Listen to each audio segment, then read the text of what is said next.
Yannick Aleno sidéré, le chauffard qui a tué fils Antoine libéré, il exprime tout son désarroi. C'est une nouvelle dont la famille Aleno se serait bien passée.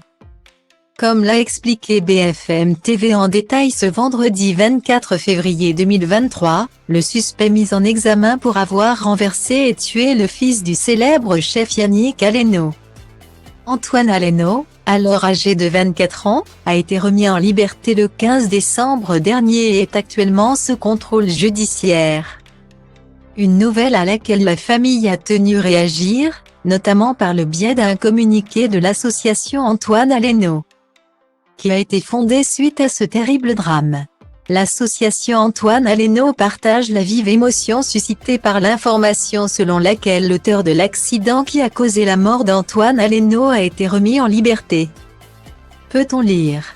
L'association tient à préciser que cette remise en liberté ne relève en aucun cas de la responsabilité des juges mais de la responsabilité directe du législateur français.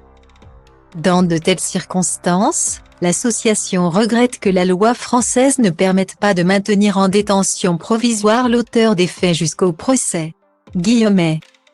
Alors qu'il était sur son scooter avec sa meilleure amie, Antoine Aleno, fils du chef étoilé Yannick Aleno, a été percuté le 8 mai 2022 par un homme au volant d'une voiture volée et totalement ivre.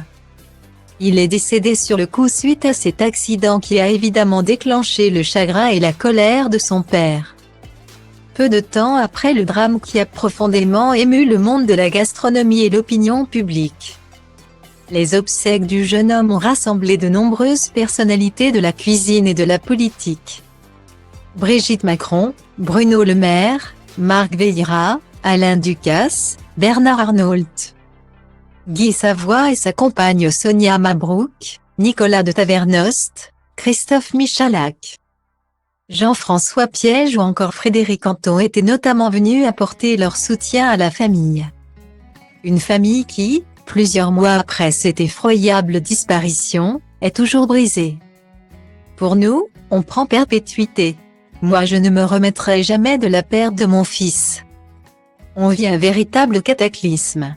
On est dans un véritable cauchemar, a ainsi déclaré la mère d'Antoine Aleno le 15 février dernier.